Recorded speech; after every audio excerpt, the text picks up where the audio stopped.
Hey guys, welcome to Pages with Sidra. Today we are going to start chapter 546 of I Have 90 Billion Licking Gold Coins. If you haven't watched the previous chapters, make sure to check them out on my channel. Now, without any delay, let's dive into the chapter.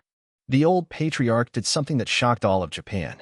He hijacked a military patrol vessel at the harbor. He forced the captain and crew to swallow a specially formulated poison, binding them to his will. This poison was no joke. Without the antidote, they'd feel like ants were gnawing at their hearts, pain worse than death. No one could withstand such torment. They had no choice but to obey. Turns out, brute strength wasn't the most terrifying thing about the Medicine King Valley. It was their mastery of poisons. Rare and ancient poisons that couldn't be found anywhere else? They had them all. And so, the old patriarch set off in a warship, chasing after the cruise ship Bright Light. The entire nation of Japan was left in disbelief. Who the hell hijacks a patrol vessel like it's nothing? This guy wasn't just bold, he was absolutely deranged. Was this even something a normal human could pull off? It felt like the universe itself just got slapped in the face. Meanwhile, Chen Yuan was chilling on the deck, enjoying a sunbath. Sipping a cocktail in one hand, sun shining on his face, he looked like he didn't have a care in the world. Beside him, Yao Qing was juicing fresh fruit for him like the dutiful assistant she was. Not long after, Wu Qinggong walked over. "Boss, here's the full list of everyone on board the Bright Light. There are 5,163 people total, including you and me.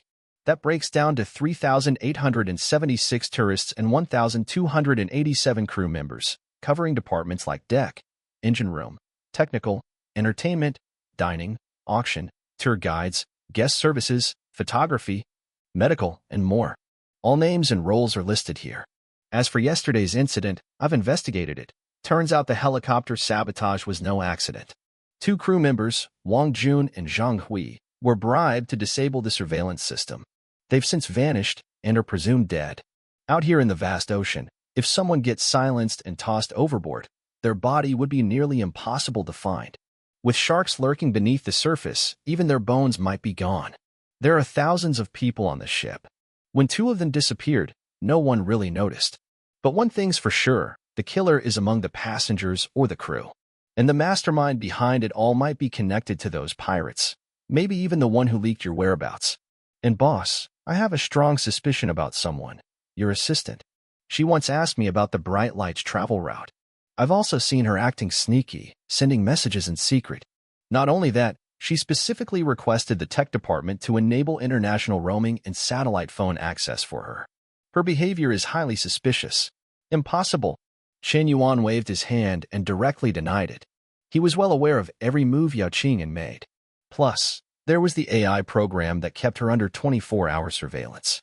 Every message she sent from her phone, Chen Yuan could see. He already knew she was connected to old ancestor Xiantian. But she absolutely had nothing to do with the pirates.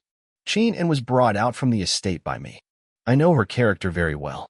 You don't need to investigate her further. I trust her completely. Instead, you should focus more on the other tourists. Screen them thoroughly, Chen Yuan said in a deep voice. As soon as he said that, Yao Qing, who had been walking over with a glass of freshly squeezed juice, suddenly trembled all over. She was still about 10 meters away from Chen Yuan. Normally, an average person wouldn't be able to hear the conversation between Chen Yuan and Wu Qinggong. But Yao Qing had an exceptional sense of hearing. Even at a distance, she could hear them clearly. She had never imagined Chen Yuan trusted her this much. Yet, in truth, she had done some shady, suspicious things. Still, Chen Yuan unconditionally trusted her. He almost adamantly ruled out her as a suspect. This kind of trust stirred a deep sense of guilt within Yao Qing. The boss trusts me so much, but I've let him down. I approached him with ulterior motives. I even wanted to harm him in the beginning. Even after I found out the truth, I kept deceiving him. That's just disgraceful.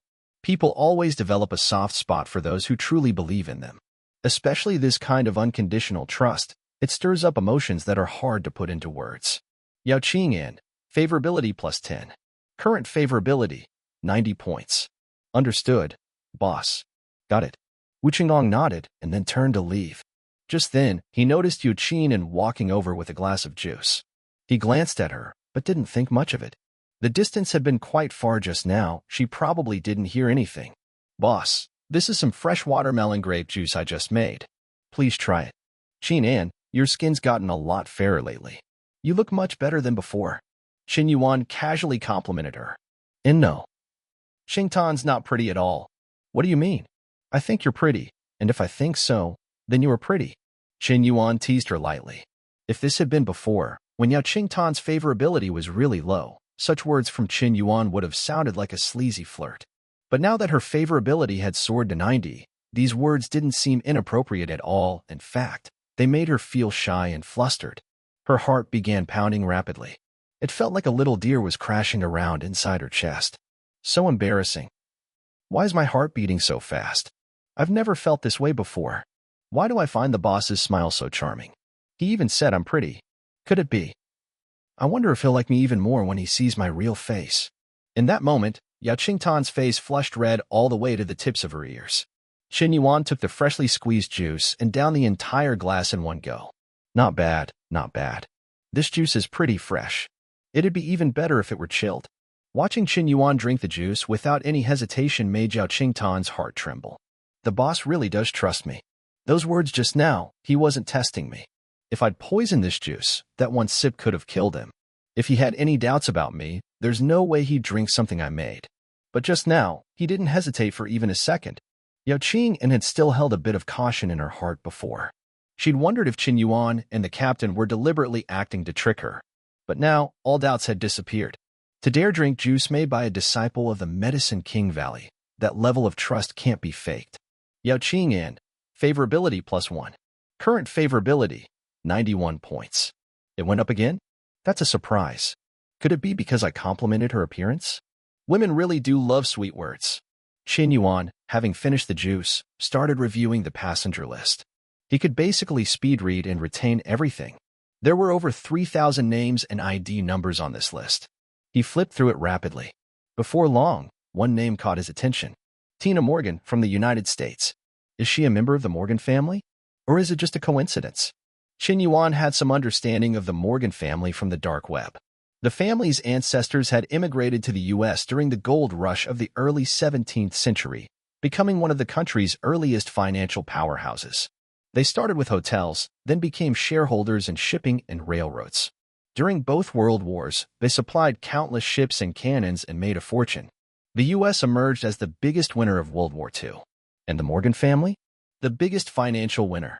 Later on, the Morgan family's businesses expanded across almost every industry: pharmaceuticals, arms, banking, automotive, electronics, finance, you name it. They basically controlled Wall Street. They owned major industries in capitals around the globe. Of course, much of this was hidden information the average person would never know. The Morgan family was also a core member of the Skull and Bones Society. If this woman really was from the Morgan family, she would be a highly suspicious figure. Of course, without evidence, he couldn't jump to conclusions. Qin Yuan would need to investigate her background thoroughly. In fact, he figured it would be best to investigate everyone on board to be safe. Wang Kai, I've got a task for you. Master, please give your orders. Pull up the identity files of everyone aboard the Guangming. I want every detail possible. Yes, Master. Pulling someone's identity records wasn't actually difficult. It just took some time. It's one thing to check a single person, but checking over 5,000 people? That's an enormous workload, impossible for most people, especially since the tourists were from all over the world. Finding that many background files. It was a massive challenge. But for Wang Kai, this was child's play. It could infiltrate multiple national systems at once, accessing ID archives and databases to simultaneously retrieve all 5,000 plus profiles. It would only take a few minutes. Master, the data has been retrieved. Please check. In less than 10 minutes, Qin Yuan received a 10 gigabytes file on his phone. Damn, this file is massive. When am I supposed to finish reading all this? Couldn't it have been trimmed down a little? Qin Yuan muttered as he opened the document sent by Wang Kai. With 5,000 people on board, he obviously couldn't go through everyone in detail. Some names he skimmed, others he flagged for deeper inspection. Then he found her. Name, Tina Morgan. Gender, female. Age, 21. Information, not found. That last part, not found, was extremely suspicious.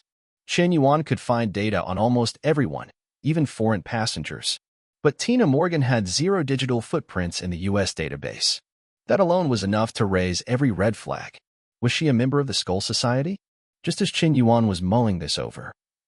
On the top deck, inside a luxurious suite, Tina swirled a glass of red wine in her hand as her butler reported. Miss, Qin Yuan has begun investigating the issue with the helicopter on the deck. The 2 crew members we bribed have already been dealt with, but I suspect they'll dig deeper. We should leave the bright horizon as soon as possible for your safety. Tina, however, smiled calmly. No rush. This Qin Yuan is becoming more and more interesting. Didn't you notice? When that mysterious expert, Dong Xian Yaozun, appeared, Qin Yuan was nowhere to be found. Then he reappeared half an hour later. No one saw whether that expert came back to the cruise either. It's the middle of the ocean. How would someone just swim back after fighting at that level? She took a small sip of her wine, her movements graceful, elegant, like a born aristocrat. With her fair skin and flawless figure, she looked breathtaking in the golden light of sunset. Even men who considered themselves confident would find it hard to maintain eye contact with her. Her aura was powerful, noble, icy, and almost untouchable. The butler hesitated, sweat forming on his brow. Miss, you don't mean that Qin Yuan is actually... That's right, she replied softly. That would explain why our organization has failed multiple times to kill him and why we've suffered such heavy losses. We've completely underestimated him. The butler immediately tensed up. Miss, if Qin Yuan is truly the Dongshin Yaozun, your current situation is too dangerous. We must leave it now. Tina shook her head, a small smile tugging at her lips. No, I want to see what he'll do next. Her calmness was unshaken, like nothing could break her grace or confidence. Very well, the butler nodded. Even if I must give my life, I will ensure your safety. Meanwhile, Qin Yuan walked boldly into the first-class dining hall aboard the Bright Horizon. This wasn't a place just anyone could enter. While regular cabins cost a few thousand, first-class tickets were priced at 90,000. These passengers enjoyed luxury sea view suites and top-tier service far beyond the standard rooms. And only first-class passengers had access to this exclusive restaurant. Qin Yuan strolled right in, walking straight to Tina Morgan's table and sitting across from her. In the moment he saw her face clearly, he froze. Blonde hair, sky-blue eyes, skin pale as snow. No freckles, no floss. Her features were stunning, delicate, and ethereal.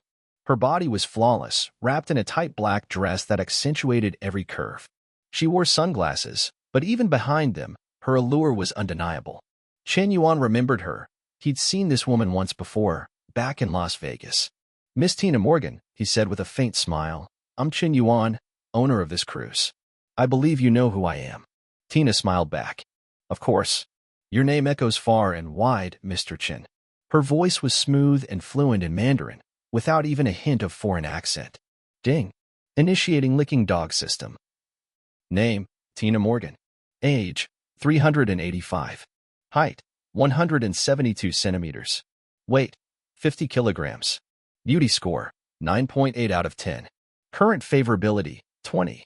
System notice. Licking dog relationship initiated. If favorability reaches over 95, reversal success, target becomes the host licking dog.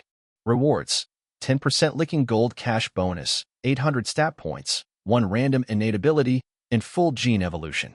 Qin Yuan stared at her in disbelief. 385 years old? This wasn't just some random rich girl. She had likely lived since the 17th century, a true ancestor-level figure of the Morgan family. Possibly even as powerful as Dong Xian Yaozun himself. The 800-point reward was mouth-watering. Ding. Binding failed. Favorability too high. Not eligible for licking dog protocol. What? Too high. Qin Yuan hadn't expected this. A Skull Society core member actually had positive favorability toward him? Well, I guess there's only one thing left to do. Before anyone could react, Qin Yuan suddenly stood up and slapped. He smacked Tina Morgan across the face. The entire restaurant fell into stunned silence.